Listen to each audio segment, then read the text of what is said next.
the founder of the Queendom NYC, Charisma the Queen, and I'm here with Gyro Web TV.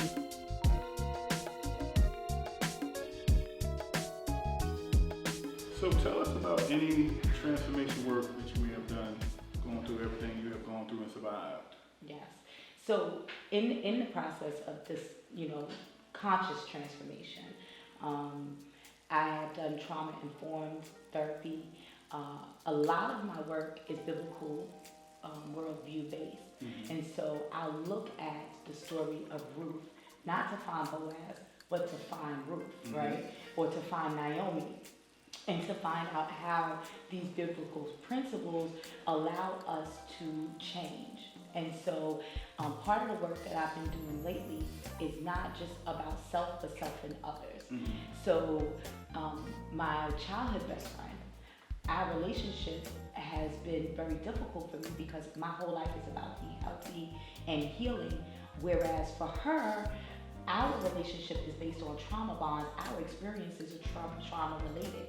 And so holding each other accountable in that I don't want to be your go-to when you're in a traumatic situation. Mm-hmm. We need experiences that are positive. Right. And so I'm holding myself and the people in my life accountable to experiences that lead to a positive relationship. Right. Because a lot, like even with my children, a lot of my experiences were trauma related, mm-hmm. right?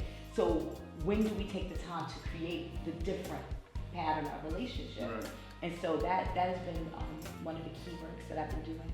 But one of the most important things, and I tell women this all the time when I'm mentoring, when I'm life coaching, when I'm working in groups, is self. My religion is self. Mm-hmm. Because if I'm having a conflict with you, what is it about me?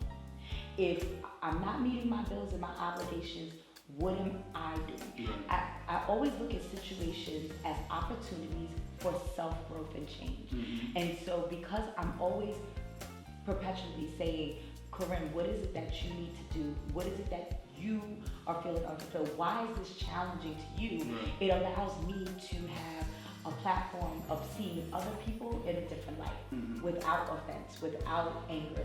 Even with my children's father, I have no anger towards him. Right. I love him and I wish him well. I want him to succeed. I want him to be well because he's still their father. Right? Now, what is it about him that allowed me to do these things? I needed to work on me. Right. That wasn't about him. Mm-hmm. Because at any given moment, the same way at the end, I called the police, had him arrested and dealt with it from that standpoint. I could have did that at the beginning. Right. And so it's not about him, it's about me. And so this work of transformation requires you to look at you very clearly. Mm-hmm. You have to become very transparent with yourself and honest with yourself. What is it that you are not willing to do? And are you okay with the outcomes if you don't do it? Gotcha. Speaking of your children, I went through some things in my household growing up, cousins, friends. Do you or have you had conversations with your sons? Don't you ever go out there and do what you saw was done to your mother? Either they've seen or heard or you talk to them about. Mm-hmm. Don't you go out there and hit a woman? Don't you go out there and let a woman hit on you, so on and so forth? And to your daughters, if you've had a conversation with them or they witness it, this is not how a man treats a woman. But they still have to look at this individual, that's their father. Mm-hmm. How do we have those conversations in our culture, in our community, in our households? And what's the best way to have them, if you had them? Yeah, so this is a constant conversation. This is not a one-time. I think that we have gotten in our culture very comfortable with sweeping things under the rug and mm-hmm. pretending like Uncle Johnny in the back room don't touch the kids. Right. No, in my house we gonna talk about it because everything has a place. Mm-hmm. My daughters have a sense of self that is unshakable. Their experiences with me shape their ideology in mm-hmm. regards to how women are supposed to be treated, how Black women are experienced, and they've seen me transform. Right. And I think that's probably the most powerful thing a parent could give a child, is the transformation. Right, so you could talk a good one, but right. Remember that commercial back in the day where the dad was like, "Don't do drugs," mm-hmm. and he was doing the drugs, and it was like, So you have to have actions that command respect. Right. And I feel like because they've seen me go through the bad, but they've seen me come out of it, Right. they have this understanding that I'm powerful. Mm-hmm. And then coming from a large family, their world is big. And so the outside world seems small to them. They feel like they can conquer. Right. For my sons, in relation to how they treat women, there's this expectation that they should treat people well, Right. period. If you hear them speak or articulate, they'll say, who are these young men? Right. They're very articulate, they're very expressive. My oldest son actually experienced domestic violence. Mm-hmm. He mirrored his mama Okay. instead of the perpetrator Right. role, where he was dealing with women that were violent towards him. Okay. And so I had to deal with him with his trauma. Right. But I thank God that I had dealt with myself, because otherwise I would have been no good to him. Right? And so getting him to understand that it's okay to miss a person who hurt you but not go back to them. Got you.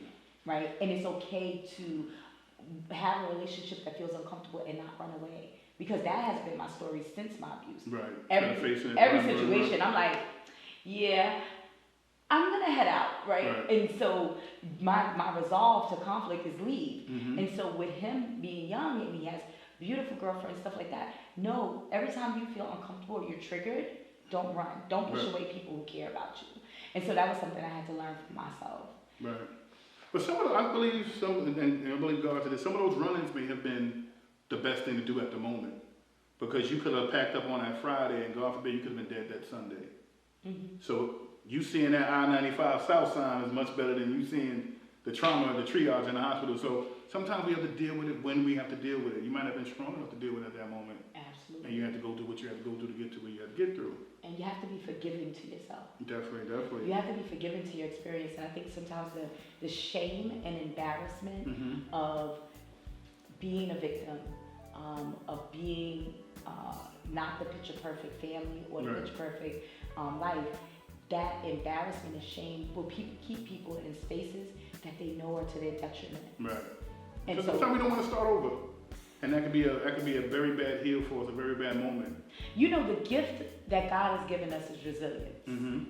And so if I would merit anything in my life, any characteristic in my life to how I survive, it's resilience. Okay. And if you know, the Bible says, watch the children, and they'll lead the way. If you watch children, they can fall in the same spot and scrape the same knee, and Mm-hmm. you're still gonna go right back to that spot, Mm-hmm. and until they conquer that thing. Right. And so I think that for us, we get stuck in, I don't want to start over, Mm-hmm. but you have to keep starting over. Scientifically, our cells and our DNA rejuvenates and start over Mhm. every so many hours. Right. Why wouldn't we expect our life experience to? And the world is not what it used to be anymore. We no longer are shaped where our great-grandparents or grandparents, they met and they stayed together. But let's be Thick and honest. thin. Look, let's be honest. They wasn't necessarily together thick, because Right. a lot of our grandparents, we got a lot of cousins we ain't know about We because see our them at the funeral. they're at the They funeral. might sit somewhere else. They don't sit with the family. Trying to They split sit with up the insurance policy, like, well, I was the wife, you know. But ultimately, we don't have the experience that our grandparents had, where you get one job at Ford Motors. Mm-hmm. And, And you ride all the way out till you retire. our lives are so much different. The internet, the phones, life moves. Mm-hmm. And so I feel like we need to do what is best for us in that season. Mm-hmm. Stop wearing winter coats in the summer. Right. So starting over is not a bad thing. It is the natural evolution of our world. Well, I think who we are. sometimes in our culture we get caught up in not wanting to start over because we worry about what they're going to think at church, what they're going to think on the cousin side of the family reunion, Mhm. what they're going to think at the job, because we put on this mask, we put on this facade that everything is perfect, when it's not. And they going through pretty much same things that we sometimes are going Yeah, through. and the most liberating thing is to be honest and genuine with Mhm. yourself. And so, while a lot of people will be like, well, why would she talk about this? Because somebody somewhere Hear it. needs to know it is okay, and that you can still be great, and you can still be smart, and you can still be everything that you are. Mhm. Your outside circumstances don't dictate who you are. There you You go. dictate who you are. There you go. And so for me, I want to give that.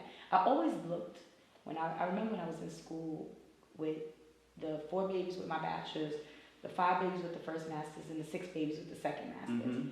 And I was struggling, and I would look for women that looked like me. I wanted somebody To to identify with. Mm-hmm. And I never found a woman who was going to school, who had all these children, who had a background that wasn't, oh, I could drop the kids off with my mom while I go to class. I had nobody to drop them off. So let me ask you ever win your bag for your book for the class and pull out a pamper? Listen, I'm just messing with you. I was the baby bag queen. You don't understand. I still don't know that I don't need all that bag. I got you. Yeah, so I remember the week of my graduation, I had no child care. I was going through my divorce from my bachelor's. Mm-hmm. I had sat all 4 of my babies outside of the classroom Mm-hmm. to take my final exam, and my classmates all interchanged, Check up on watching them, make sure them, they're good. so that I could finish my exam. That's a blessing. Like, the level of commitment and discipline that's required to Mhm. be your best you is more Right. than it didn't work out. It always works out. You have to find a way. There you go. That's how you bless it. And all this has brought you to Queendom. Queendom, changing the narrative of Black Tell women. us a little about Queendom before we get out of here. And so after my attack in 2018, I decided that not only was I victimized by my ex-mate, Mm-hmm. I was victimized by the police, I was victimized by the hospital, and I was victimized by the precinct because, and the judges, because they let the fugitive out with $500 bail Okay. when he had been indicted on 4 felony charges. Prior to No, police vehicle. for the Good sole for you. me, Okay. right? And so I said, okay, hold on. So you mean to tell me that I get brutalized and nobody, I'm again taken to the precinct and they mistreated me. I'm taken to a hospital and they have me sitting there for 17 hours. Why? I am a victim. I should not be in this environment that long. And because I had the educational references, I was like, this is not okay. Right. And I realized that Black women are fighting the level of battle and we don't even have anybody to go to. Right. Who do we go to? Right. And so it's not to underscore the experience of a rape victim or a domestic violence victim, but for Black women, the experience is twofold. And it's not to say that we as Black people don't have an experience. I was raised by revolutionaries, right? So it was like, in spite of the issues in my childhood, my uncle, Kwame Ture, the late Kwame Ture, raised me to think revolution. He raised me to think Black nationalism. I understand it, Right. like deeply. I was there, the week he passed away in Columbia Presbyterian. If you don't know Stokely Carmichael, what is his slave name? So, when I was being brought up, I understand the plight of us as Black people. Right. I understand the historical references of slavery. But if you specifically look at Black women and our experience, there is no fighting agent for us, and we fight each other. Right. And so I decided that if we were going to be treated on an equal playing field, we had to establish ourselves as a unified front. Right. So the Queendom NYC is to change the narrative of Black women. And because I had never seen nobody like me be me, I decided to be me. Right. And be the person that other people can look and say, wait a minute, I can be strong enough, Right. I can get over this. And there are women, a tribe of women assigned to my life. Because it doesn't matter if you're educated or not educated. It's not the empowered woman mentality where it's like, oh, I went to this school and I got this husband. Right. We're not doing that. Right. Because you could have been to the West School. Listen, Michelle Obama in the rural South, nobody cares that she's Michelle Obama. She's Right. a Black woman. And And she's going to be treated as such, depending on the environment, right? And look at the woman down in Georgia, where she was, I think, like a political leader in Georgia and was pulled over and mistreated, but she was like the head chief of police or something in Right. LA. Black women seem to think that when we establish ourselves in a certain place, we're going to be treated different. No. Right. Don't stop. It doesn't matter if you're the mom that shows up with the scarf on her head, with half her braids in and half her braids out, or if you're the scholar who's showing up to the courtroom. Black women judges are being killed. But we don't understand the plight of us because we have no unity. And so the Queendom NYC is about creating that platform where we advocate and we deal with Black women issues specifically. And the first step to that is dealing with self. And that's why I offer the life coaching and stuff like that. Because until we heal as individuals, collectively give anything. And if we don't heal Black women, we are in trouble That's as right. a people, because we're raising the children, definitely. That's the center, that's the source. Yeah. Well, it was a pleasure to be in your presence and talk all this good stuff. That's Everyday Talk with Everyday People. God bless you. Survive. Thank you. All right.